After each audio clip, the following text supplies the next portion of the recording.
क्यों भाई, दुख हो रही है? मुझे भी हो रही है यार, बहुत दुख हो रही है। और हो भी क्यों ना, कल आने वाला है 2024 लोकसभा इलेक्शन का रिजल्ट। और वो रिजल्ट क्या होगा वो तो कल ही पता चलेगा। कल किसके सर पे ताज रखा जाएगा, इंडिया या फिर एनडीए, वो तो देखने वाला समय होगा ही होगा। एनीवे दोस्तों, आज ध्रुव राठी का एक और वीडियो आ चुका है और वो वीडियो बवाल है।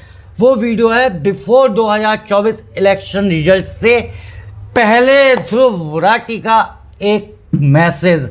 और वो मैसेज क्या है, उस मैसेज को देखना ही पड़ेगा।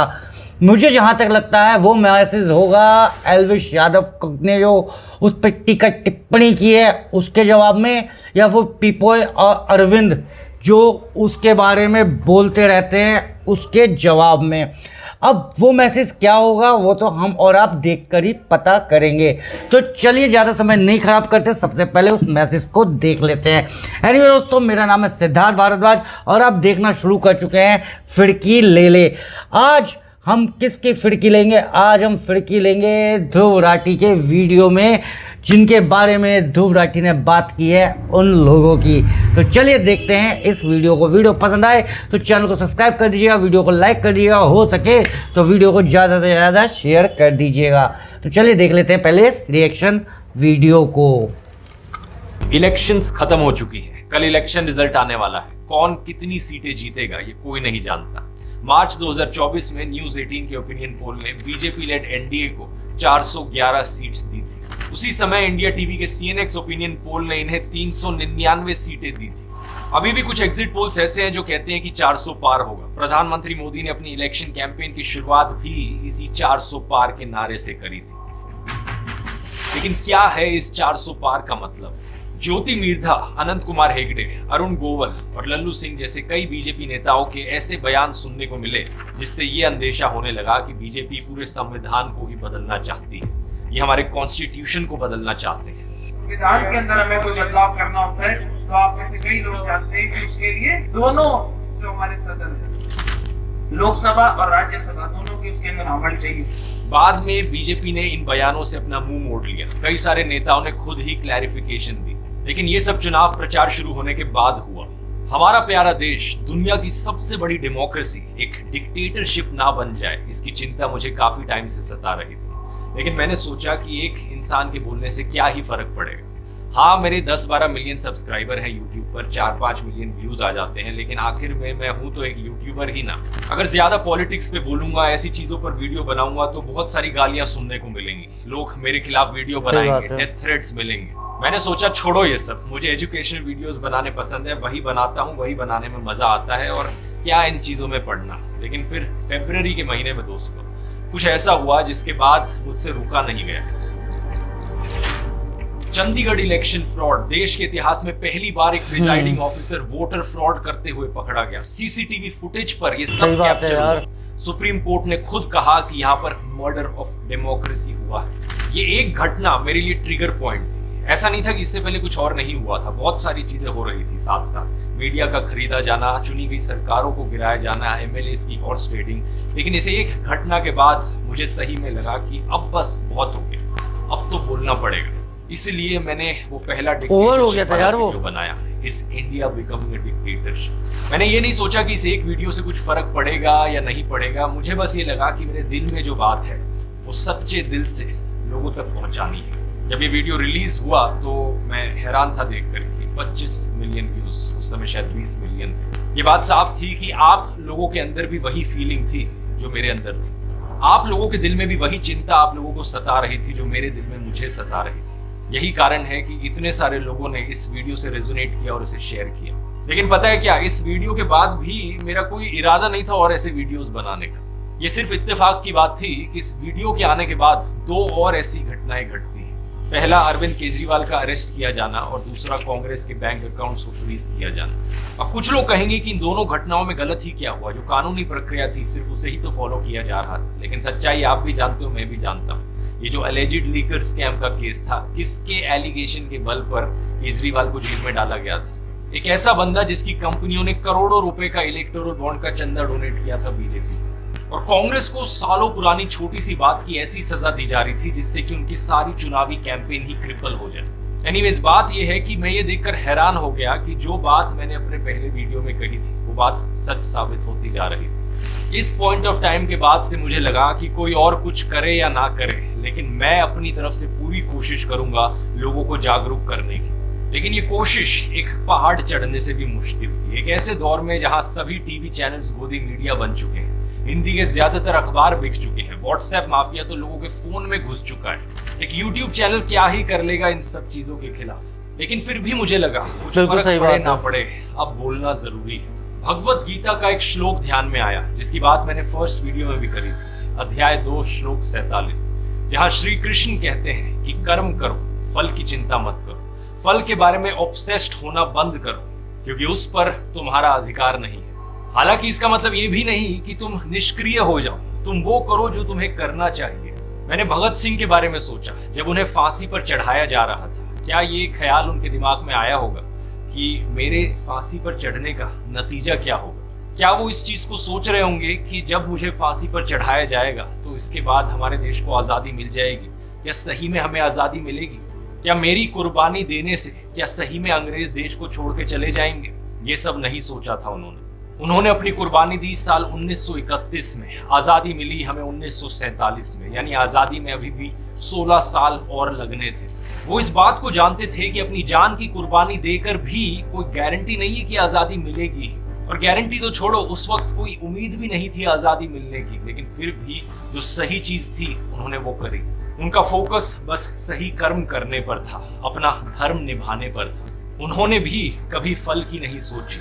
इस फोटो को देखिए, मैंने इस बंदे के बारे में सोचा जब सारी भीड़ वहां पर हिटलर वाला नाजी सल्यूट कर रही थी। ये बंदा जिसका नाम था ऑगस्ट लांडमैसर, ये हाथ मोड़ कर खड़ा था, सल्यूट करने को राजी नहीं। जूम करके जरा इसका एक्सप्रेशन देखो चेहरे पर, कितने कॉन्फिडेंस के साथ रेजिस्ट कर रहा है, इवन दो ये इकलौता था वहां पर जो ये सल्यूट नहीं कर रहा था। क्या इसने ये करने से पहले सोचा होगा कि अगर मैं पूरी भीड़ में इकलौता बंदा हुआ जिसने ये वाला सल्यूट नहीं किया तो मेरे साथ क्या होगा, इसका नतीजा क्या होगा? मेरे एक अकेले इंसान के से ये सल्यूट ना करने से क्या हो जाएगा? हिटलर की तानाशाही खत्म हो जाएगी क्या अकेले बंदे से? ना, इसने भी फल की नहीं सोची। इसने बस सोचा कि जो सही है मुझे वो करना है। इन्हीं चीजों से प्रेरणा लेते हुए मुझे लगा कि मुझे भी जो सही चीज है वो करनी चाहिए। देश के लोकतंत्र के लिए और देश के संविधान के लिए आवाज उठाना, ये सही चीज है। एक ऐसे देश के लिए आवाज उठाना जिसके लिए पता नहीं कितने लाखों लोगों ने अपनी कुर्बानी दी। भगत सिंह, सुभाष चंद्र बोस, महात्मा गांधी, सरदार पटेल, पंडित जवाहरलाल नेहरू, क्या सोचेंगे हमारे फ्रीडम फाइटर्स देश की आज ये हालत देखकर? इसलिए मुझे लगा कि बोलना जरूरी है। अगर कल को ऐसा हुआ कि बीजेपी 400 सीट जीत गई और जो मेरा डर था वो सही में हकीकत बन गया, सही मायनों में देश एक कंप्लीट डिक्टेटरशिप बन गया, तो मैंने सोचा कल को अगर कोई मेरा बच्चा होगा वो मुझसे क्या पूछेगा देश की ये हालत देख कि पापा आप कहाँ थे जब देश डिक्टेटरशिप की ओर गिरता जा रहा था, आपने कुछ किया क्यों नहीं? और मैं क्या कहूंगा कि मैं अपनी जॉब में बिजी था, मुझे इन सब चीजों की नहीं पड़ी थी, मैं बस अपने करियर पर फोकस कर रहा था, पैसे कमाने पर फोकस कर रहा था। लेकिन नहीं, अब मैं कह सकता हूं कि बेटा मैंने तो अपनी तरफ से पूरी जी जान लगा दी थी। मैं आखिरी दम तक लड़ा था। शायद मेरी कोशिश नाकाम रही, लेकिन मैं आखिर तक खड़ा रहा देश के लोकतंत्र की आवाज उठाने के लिए। और पता है क्या, मैं अकेला नहीं था, मेरे साथ इसी कोशिश में देश के करोड़ों लोग और खड़े थे।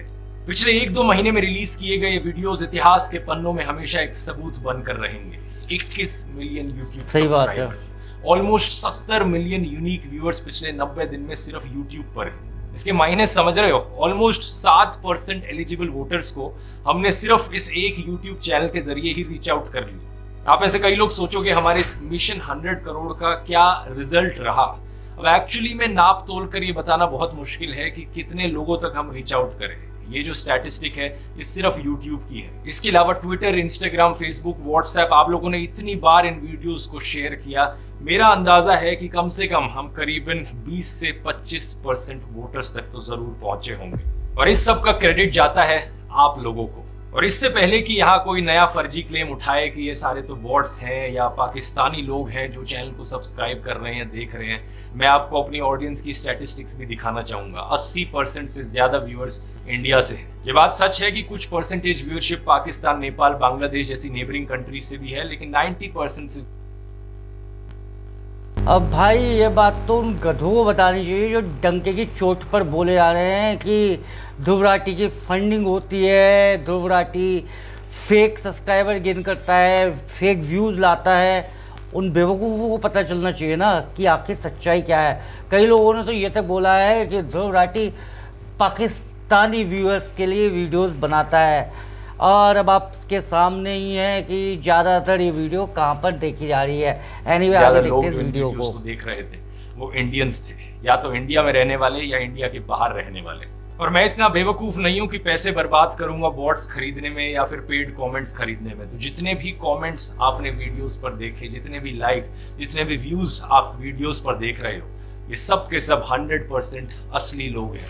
इस संघर्ष में जितनी कोशिश मैंने की है उससे कहीं ज्यादा कोशिश आप लोगों ने करी है। एक कमेंट मैंने देखा जिसमें आप में से किसी ने लिखा था कि आपने 850 लोगों को मेरा एक वीडियो फॉरवर्ड किया व्हाट्सएप पर। एक आदमी की रिसेंटली वीडियो देखी जो क्रिकेट स्टेडियम में बैठकर हमारे वीडियोस देख रहा था। कई सारे ग्राउंड इंटरव्यूज में मैंने लोगों के मुंह से अपना नाम सुना। ये देखकर खुशी हुई कि बच्चे भी सरकार के झूठे दावों को एक्सपोज कर रहे थे। एक वीडियो में ईडी की वेपनाइजेशन की बात करता है कोई लड़का, तो यूट्यूब रिपोर्टर उनसे पूछते हैं कि तुम्हें इतना कैसे पता चला? तो उन्होंने कहा ध्रुव राठी के वीडियोस देखकर पता चला। आपने कहा ईडी, आपको इतनी कैसे नॉलेज है? ईडी पता है आपको क्या होता है? जब आप एक ध्रुव राठी का वीडियो देख लोगे ना, आपको समझ में आ जाएगा। बॉलीवुड के कई सेलिब्रिटीज हैं जिन्होंने मुझे मैसेज करके बताया कि वो कितना इंस्पायर्ड फील किए इन वीडियोस को देखकर। एक एक्टर ने मुझे बताया जिस दिन मुंबई में वोटिंग थी उस दौरान उनकी लखनऊ में फिल्म की शूटिंग चल रही थी, लेकिन हमारे प्रयास को देखकर वो इतने प्रभावित हुए कि उस दिन उन्होंने रिटर्न फ्लाइट बुक करा ली।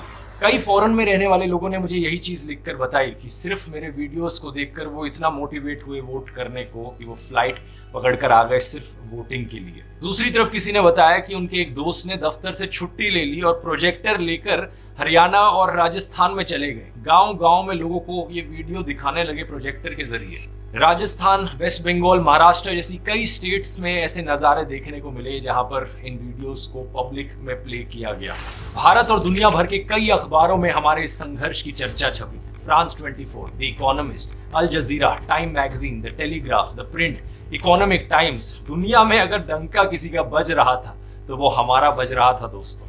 ये सब देखकर इनका गोदी मीडिया, इनके गोदी यूट्यूबर्स और IT सेल, पूरा गोदी सिस्टम बुरी तरीके से बौखला गया। जो हमले मेरे ऊपर इन्होंने किए, जो बदनामी करने की कोशिश करी इन्होंने मेरी, वो भी नेक्स्ट लेवल की थी। किसी ने मुझे कुत्ता कहा, किसी ने कॉकरोच कहा, तो किसी ने बुली कहा, किसी ने एंटी नेशनल कहा, किसी ने कहा चाइनीज फंडेड है, तो किसी ने कहा ये तो पाकिस्तानी है। जाने कितने झूठे इल्जाम लगाए गए और कितने ही वीडियोस इन लोगों ने मेरे ऊपर बनाए। जब मैंने वीडियोस बनाने अपने शुरू किए थे, मैंने एक्सपेक्ट तो किया था कि बैकलैश आएगा, लेकिन इतने ऑर्गेनाइज्ड तरीके से ये लोग मेरे ऊपर अटैक करेंगे ये एक्सपेक्ट नहीं किया था। तेलंगाना का एक ही वीडियो सामने आया जहां बीजेपी के कुछ मेंबर्स प्लानिंग कर रहे थे कि मुझे कैसे रोका जाए। तो उनमें से एक कहते हैं कि ये ध्रुव राठी हमेशा फैक्चुअली करेक्ट होता है, कॉन्स्टिट्यूशनली हमेशा करेक्ट होता है, इसके वीडियोस किसी भी यूट्यूब रूल्स को नहीं तोड़ते, तो कैसे काउंटर करा जाए इसे। ఇప్పుడు యూట్యూబ్ లో ఒక ధ్రువరాటి అనే వాడు ఇష్టం వచ్చినట్టు వాడుతున్నాడు. వాడు చరిత్రలో ఇంకా మార్చేస్తున్నాడు. చాలా మంది నాకు వ్యూస్ వస్తున్నాయి. దాని గురించి మీరు వాడు యూట్యూబ్ కి కంప్లైంట్స్ ఉంటాడు, వాడు యూట్యూబ్ రెగ్యులేషన్స్ కి కరెక్ట్ ఉంటాడు. అన్లెస్ అండ్ అంటిల్ వాడు అక్కడ ఏదైనా చేర్చాడు చేస్తేనే మనం మనకి వెళ్ళొచ్చు. వాడు మాట్లాడేది కూడా రాజ్యాంగబద్ధంగా మాట్లాడరు. वाह क्या बात कही है। देखो दोस्तों, इससे पता चलता है कि कैसे आपके हेटर्स भी सीक्रेट एडमायरर्स हो सकते हैं। अगर मैंने कभी कुछ गलत किया ही नहीं तो कैसे मुझे काउंटर किया जाए। ये कहते हैं कि प्लान है इसके खिलाफ झूठी खबरें फैलाओ, झूठी खबरें फैलाओ कि जैसे ध्रुव राठी ने झूठ बोला हो कि प्रधानमंत्री मोदी सनी लियोनी को मंत्री बनाने वाले हैं। అంటే సన్నీ లియోని నెక్స్ట్ నరేంద్ర మోడీ కేబినెట్ లో మహిళా శిశు సంక్షేమ శాఖకు మంత్రిగా చేస్తున్నారని ధ్రువరాటి చెప్పిందని చెప్పారు. बहुत सही। वाह क्या प्लान बनाया है। यानी कि फेक न्यूज फैलाओ कि ध्रुव राठी ने फेक न्यूज फैलाई है। दोस्तों, मैं अक्सर बात करता हूं अपने वीडियोस में आर्टिफिशियल इंटेलिजेंस और चैट जीपीटी की। इन लोगों ने वहां भी कसर नहीं छोड़ी, डीप फेक का इस्तेमाल किया मेरे खिलाफ एक झूठी खबर फैलाने के लिए। किसी ने ये झूठी ऑडियो क्लिप डाली जिसमें मेरी आवाज को इमिटेट करने की कोशिश करी गई है। ऐसा दिखाने की कोशिश करी गई कि मैं फोन कॉल पर किसी पॉलिटिशियन से बात कर रहा था और पैसे मांग रहा था। Don't worry, I am with you, आप चिंता न करो। आई एम वार्निंग यू, तुम्हारे साथ भी ऐसे ही करेंगे। तुम्हारा पैसा टाइम पे मिलता है। हाँ, मुझे तो यूके से आता है, मेरा चैनल क्लियर है। Please, no need to defend them on this. No need. I'll call you, मैं बात करता हूँ आपसे। देखो किस हद तक ये चले गए मुझे बदनाम करने के लिए। ऊपर से जो रेगुलर वीडियोस इनके आ रहे हैं जहाँ पे मुझे इंसल्ट किया जाता है, कभी कुत्ता बोलकर, कभी कॉकरोच बोलकर, तो कभी बुली बोलकर। कोई झूठी खबर फैलाता है कि मैंने किसी को मरवा पिटवा दिया, तो कोई झूठी खबर फैलाता है कि मेरा एक सीक्रेट व्हाट्सएप ग्रुप है जहाँ पे मैं लोगों को ट्रोल करता हूँ, जहाँ पे बॉट्स भेजे जाते हैं, हमारा एक ऑर्गेनाइज्ड ग्रुप है। कुछ भी ऐसा नहीं है दोस्तों, कोई सीक्रेट टेलीग्राम ग्रुप नहीं है, कोई सीक्रेट फेसबुक व्हाट्सएप ग्रुप नहीं है। जो है वो पब्लिकली आपको दिखता है। व्हाट्सएप पर एक पब्लिक चैनल है जिस पर मैं पोस्ट करता हूँ ओपनली। दैनिक जागरण जैसा अखबार तक मेरे खिलाफ झूठी खबर फैलाने लगा कि मेरी चाइना से फंडिंग आती है। बताओ जरा, मैं कभी बॉयकॉट चाइना करके वीडियोस बनाता अगर मेरी चाइना से फंडिंग आ रही होती तो। ये वही अखबार है जिसको मैंने पहले भी अपने एक वीडियो में एक्सपोज किया है। इतनी झूठी खबरें छापते हैं ये। एक बार ऐसे ही इन्होंने इंडियन आर्मी के बारे में भी फेक न्यूज फैलाई थी। खुद हमारी आर्मी ने उस फेक न्यूज को डिबंक किया था। ऐसे ही इस अखबार ने किसानों के बारे में फेक न्यूज फैलाई थी कि किसानों की रैली में पाकिस्तान जिंदाबाद के नारे लगे। इस खबर को छापते वक्त इन्होंने अपने पैरा में ये भी लिख रखा था कि हालांकि इस खबर की पुष्टि नहीं हो पाई है। इसका क्या तुक बना? मतलब फिर खबर छापते ही क्यों हो जब इसकी पुष्टि नहीं हो पाई है? तो ऐसे तो मैं भी कह दूं कि दैनिक जागरण का जो मालिक है वो एक आतंकवादी है, हालांकि इस खबर की पुष्टि नहीं हो पाई है।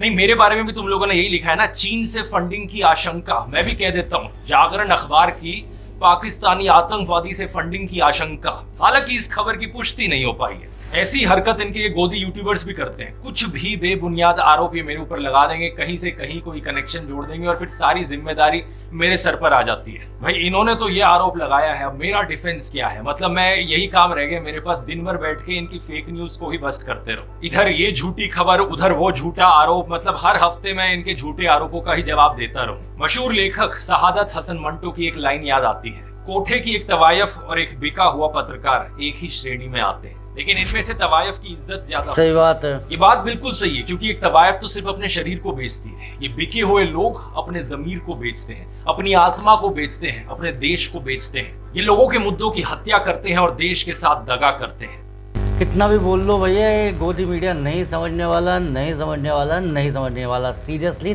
कभी नहीं समझने वाला कि आखिर इन लोगों का जमीर कितना बिक चुका है भाई, कितना बिक चुका है, कितना बिक चुका है। कमेंट बॉक्स में बताओ आखिर इनका कितना जमीर बिक चुका है, किसका? गोदी मीडिया का। ऐसा नहीं है कि ये सब देखकर मुझे कुछ हर्ट फील होता हो, क्योंकि अब इन सब चीजों की आदत हो गई है, लेकिन दुख जरूर होता है।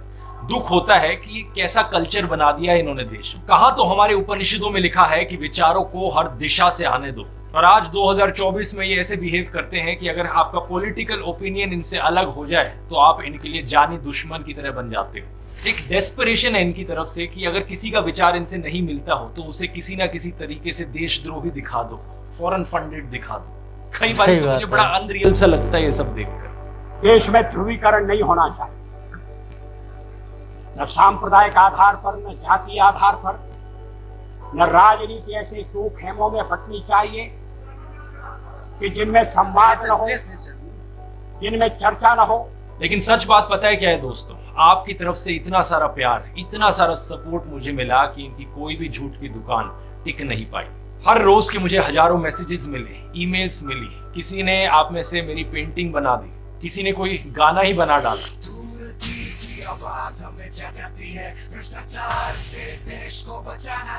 लाखों लोगों का लव और रिस्पेक्ट मिला। लोगों ने एडिट्स बनाए, किसी ने मुझे डेमोक्रेसी का फोर्थ पिलर कहा, किसी ने रेवोल्यूशनरी कहा।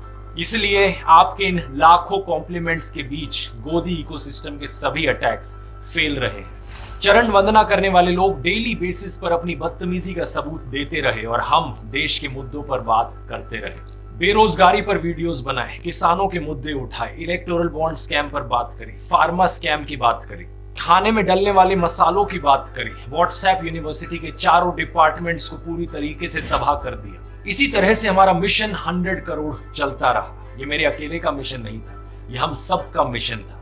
हर एक उस भारतीय का मिशन है जो देश की फिक्र करता है, जो देश को बेहतर बनते हुए देखना चाहता है, जो आम लोगों के बेहतर भविष्य की फिक्र करता है। और कल चुनाव का नतीजा चाहे जो भी हो, लेकिन कोई भी हमसे ये एहसास नहीं छीन सकता। इस एहसास को इस वीडियो में सहेजने की मुझे जरूरत महसूस हुई। लगा कि इसे डॉक्यूमेंट किया जाना चाहिए, ताकि जब भी दुनिया में किसी देश में लोकतंत्र कमजोर हो रहा हो, और देश के लोगों को जब भी हिम्मत चाहिए हो तो हमारी ये दास्तां उनके लिए एक प्रेरणा बन सके। तो भैया आपने देखा ध्रुव राठी का ये वीडियो, और ये वीडियो देखकर आपको कैसा लगा आप मुझे कमेंट बॉक्स में जरूर बताइएगा। हालांकि ये वीडियो पूरा नहीं है, आप इस पूरे वीडियो को ध्रुव राठी के चैनल पर जाकर देख सकते हैं। अब आप कहोगे कि भैया तुमने पूरा वीडियो क्यों नहीं दिखाया, पूरा वीडियो ही दिखा रहे थे। तो भाई मैंने पूरा वीडियो इसलिए नहीं दिखाया कि मुझे ध्रुव राठी भैया के चैनल पे आप लोगों को विज़िट कराना, और जो भी अब तक ध्रुव राठी के चैनल पर नहीं गया वो जाकर देखो कि बंदे ने कितनी मेहनत की है, कितनी कोशिश की है आप लोगों को और हमें जगाने के लिए, बताने के लिए कि भाई हमारा देश किस स्थिति में जा रहा है, हमारे देश में क्या कुछ हो रहा है जो अब तक हम लोगों को शायद पता ही नहीं था। एनीवे दोस्तों, आपको वीडियो कैसा लगा आप मुझे कमेंट बॉक्स में जो बताइएगा। मैं आपसे मिलता हूँ अगली वीडियो में। आपका दिन शुभ रहे। जय श्री राम, जय श्री गणेश।